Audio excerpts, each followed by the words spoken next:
Quelques jours seulement après sa nomination par le président Donald Trump comme son conseiller principal pour l'Afrique, M. Massad Boulos a choisi la République démocratique du Congo comme sa première destination pour une mission diplomatique qui doit l'amener dans quelques pays de l'Afrique de l'Est.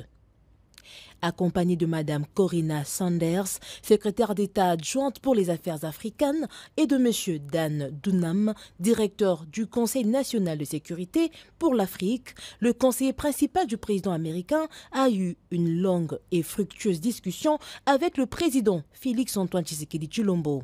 Au menu de leurs échanges, les perspectives économiques entre les USA et la RDC et évidemment la sécurité.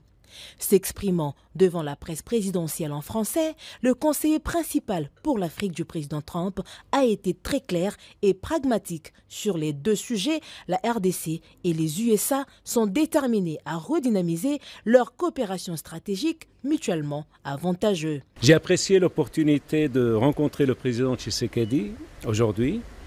Nous avons abordé plusieurs sujets, notamment le développement des relations commerciales entre les États-Unis et la RDC.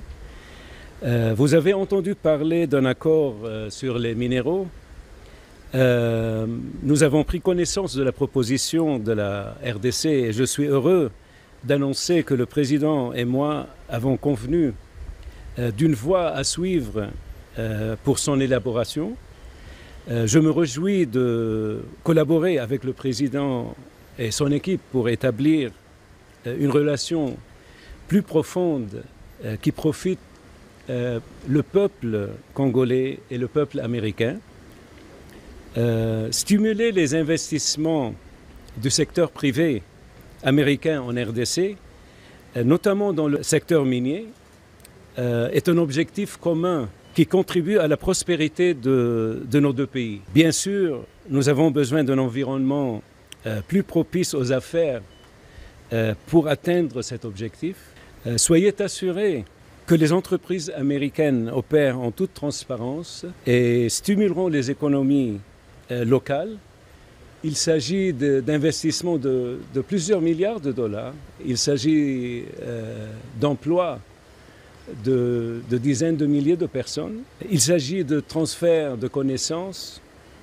Il s'agit d'investissements dans l'infrastructure de pays, mais il ne peut y avoir de prospérité économique sans sécurité. Donc, nous avons également discuté du conflit de l'Est de la RDC. Les États-Unis restent déterminés à soutenir la fin du conflit dont l'Est, et nous discutons des prochaines étapes avec nos partenaires congolais.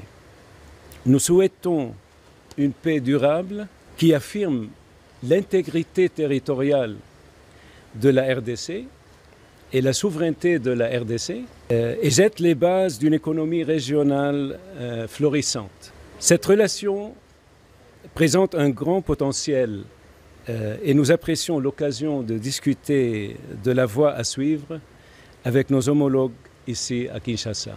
Un engagement clair des USA aux côtés de la RDC et le soutien au processus régional peut faire cesser la guerre injuste, croit-on savoir. Après Kinshasa,